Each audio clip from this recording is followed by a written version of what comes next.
नमस्कार. मी आहे आपला मित्र डॉक्टर आंबे जोगाईकर आणि आपण पाहत आहात अग्निबाण लाईव्ह न्यूज चॅनल. माझ्या सोबत आहेत उमरखेडचे नेते तथा यवतमाळ जिल्हा समन्वयक नितीनजी भुतडा.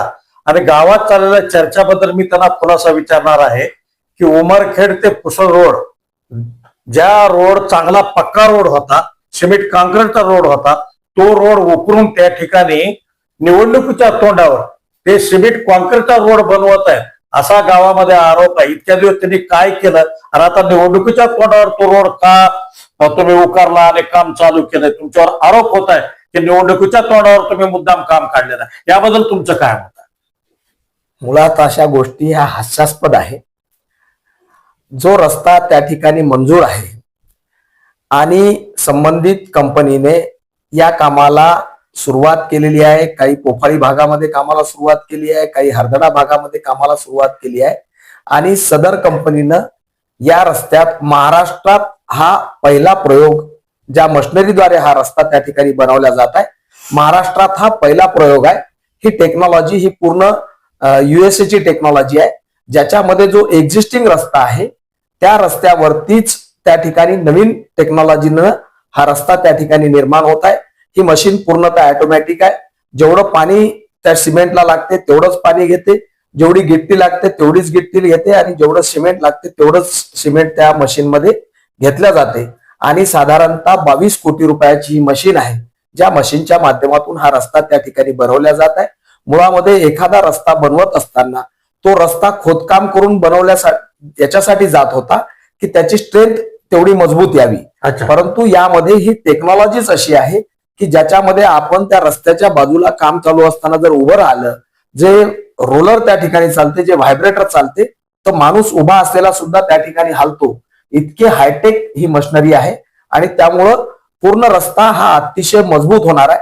आणि त्याच्या पलीकडे जाऊन माझं म्हणणं आहे की जर रस्ता थातूर मातूर जरी बनला तर संबंधित रस्त्याचं पुढचं 10 वर्षाचं मेंटेनन्स हे संबंधित त्या कंत्राटदाराकडे, त्या कंपनीकडे आहे.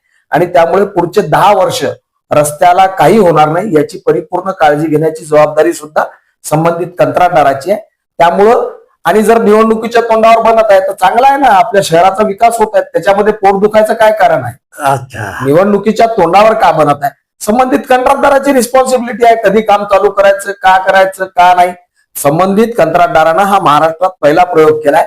त्यामुळं महाराष्ट्र शासनाकडून या सगळ्या गोष्टीचा परवाना घेण्यासाठी, या टेक्नॉलॉजीचं ऍक्च्युअल मध्ये काम करण्याकरता त्यांना त्या ठिकाणी परवानगी घ्यावं लागल्या, त्याकरता त्यांना वेळ लागला. म्हणजे तुमच्यावर होणारे आरोप तुम्ही फेटाळता? माझ्यावर आरोपाचा प्रश्नच कुठं आहे? माझा म्हणजे लोकांचं तर म्हणणं आहे किंवा तुम्ही निवडणुकीच्या तोंडावर काम काढ. हो बाबा, मी काय म्हणतो, निवडणुकीच्या तोंडावर जर मंजूर नसलेलं काम त्या ठिकाणी कंत्राटदार करत असेल तर त्याला मी जबाबदार. याला कुठेही आदर्श आचारसंहितेच्या उल्लंघनाचा विषय नाही आहे. संबंधित काम हे मागच्या वर्षभरापूर्वी सँक्शन झालेलं आहे. मध्यंतरीच्या काळामध्ये खूप जास्त पाऊस असल्यामुळे कंत्राटदारांना त्या ठिकाणी काम करता नाही आलं. खनिकर्म विभागाच्या परवानग्या सुद्धा त्यांच्या त्या ठिकाणी राहिल्या होत्या. आपल्याला माहित असेल की एका आढावा बैठकीमध्ये संबंधित कंत्राटदाराला मी खूप झापलं होतं आणि त्यानंतर त्यांनी कामाला सुरुवात केली. आता शहरातला हा वस्तीतला रस्ता आहे, गावातला मुख्य रस्ता आहे आणि या रस्त्यावर मोठ्या प्रमाणात खड्डे पडलेले आहे.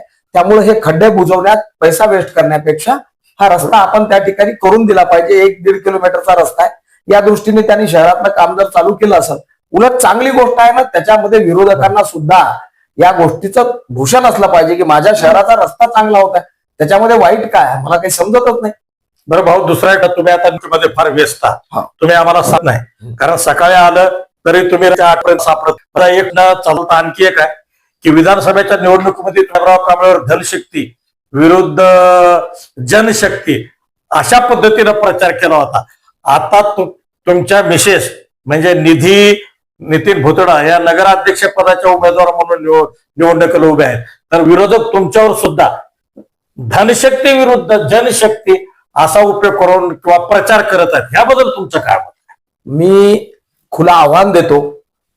जे धनशक्ती विरुद्ध जनशक्तीचा प्रचार करत आहे, माझं ऍडव्होकेट जैन यांना खुला आव्हान आहे किंवा आपल्याला आव्हान आहे की आपण आत्ताच जाऊन त्या ठिकाणी जे रिटर्निंग ऑफिसर आरओ आहे त्यांच्याकडून त्यांनी त्यांची किती प्रॉपर्टी दाखवली आहे आणि मी माझी किती शपथपत्रामध्ये प्रॉपर्टी दाखवली आहे ही तपासून घ्या. माझ्यापेक्षा निश्चितपणानं त्यांची ऍसेट, त्यांची प्रॉपर्टी ही जास्त आहे आणि मुळे धनशक्ती ही त्यांच्याकडे आहे, आमच्याकडे आपण जर आमच्या रॅल्या ठिकाणी आम्ही वार्ड टू वार्ड जेव्हा फिरत आहोत, आमच्या वार्ड फिरायला 500-500 लोक उपस्थित राहत आहे. जनशक्ती ही आमच्या सोबत आहे. विधानसभेला सुद्धा जनशक्ती आमच्या सोबत होती, यावेळी सुद्धा जनशक्ती आमच्या सोबत आहे. आणि धनशक्तीचा प्रयोग हा आम्हाला करायची गरजच नाही ना. आमचं नॉमिनेशन ज्या दिवशी झालं त्या दिवसपासून आम्ही प्रचारात आहोत. आम्ही 2 राऊंड आमचे पूर्ण हाऊस टू हाऊस झालेले आहे. त्यांचं तर आता काल त्यांचं बाळणपण झालं, आता तर नामकरण होईल. अजून तर काहीच नाही त्यांचं, कशाला थांगपत्ता नाहीये. त्यामुळं धनशक्तीचा वापर करण्याची आम्हाला कुठचीही गरज नाहीये. प्रचंड जनशक्ती ही आमच्या सोबत आहे. भारतीय जनता पार्टीच्या कार्यकर्त्याची फळी त्या ठिकाणी दिवस रात्र मेहनत घेऊन काम करत आहे. या उलट विरोधकाची स्थिती अशी आहे की 500-500 रुपये 1000-1000 रुपये रोजानी त्यांना त्या ठिकाणी बाया माणसं त्या ठिकाणी आपल्या रॅलीला बोलवावं लागत आहे. आम्हाला अशा कुठच्याही आमचा कार्यकर्ता हा समर्पित कार्यकर्ता आहे. तो जेव्हा जेव्हा निवडणूक असते, आणि महत्वाचं म्हणजे आम्ही निवडणुकीपुरते बाहेर निघणारे कार्यकर्ते नाही आहोत डॉक्टर साहेब. आम्ही 24/7 लोकांकरता अवेलेबल आहोत. आम्ही दररोज रस्त्यावर असतो. आम्ही दररोज लोकांच्या समस्या त्या ठिकाणी जाणून घेतो. हे लोक आहेत की हे ऑफिसमध्ये बसून एसी मध्ये बसून काम करतात, गाडीमध्ये 4 व्हीलरमध्ये फिरत असताना यांचे काचवर असतात. आम्ही तर दिवस रात्र 2 व्हीलरवर गावामध्ये फिरतो, प्रत्येक व्यक्तीशी फुटपाथवरच्या व्यक्तीशी इंटरॅक्शन करतो, रिक्षावाल्याशी बोलतो, दुकानदाराशी बोलतो, सगळ्याशी संवाद आमचा तर सतत चालू असतो. आणि त्यामुळं आम्हाला अशा कुठच्या गोष्टीची गरज नाहीये. आमचं जनसमर्थन हे मोठ्या प्रमाणात भारतीय जनता पार्टीच्या पाठीशी आहे. आणि मी तुम्हाला या पलीकडे जाऊन सांगतो, मुळामध्ये या ठिकाणी जे विरोधक सगळे एकत्र आले आहेत 3-4 पक्ष मिळून, आमची लढत ही त्यांच्यासोबतच नाही आहे. अच्छा, आमच्या लढतीमध्ये इथे MIM आणि राष्ट्रवादी शरद पवार आहे. ती जनशक्ती काय कोणती आघाडी आहे तिथं स्पर्धेतच म्हणजे तुम्ही नाही. नकार देता, जनशक्तीसोबत तुमची फाईट नाही.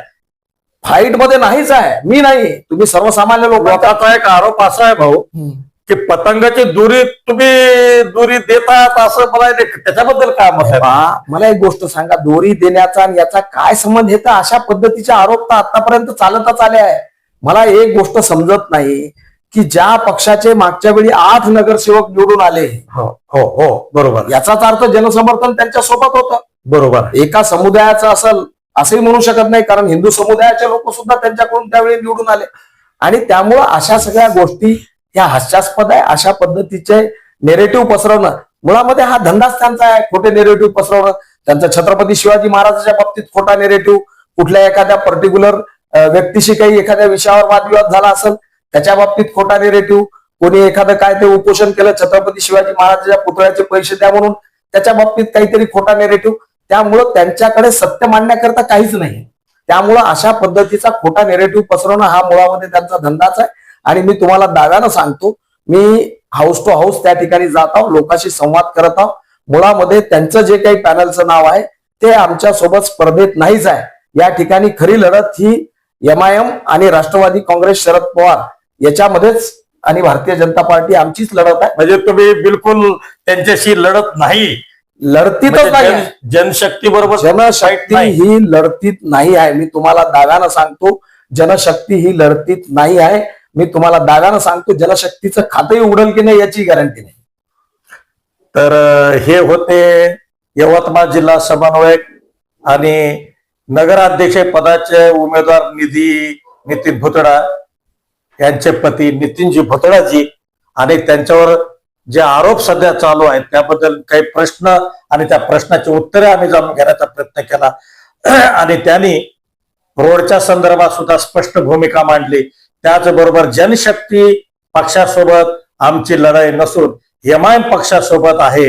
आणि MIM पक्षाचे मागील निवडणुकीमध्ये 8 उमेदवार निवडून आले होते आणि त्यांच्यासोबत सुद्धा जनमत आहे, आमच्यासोबत सुद्धा जनमत आहे.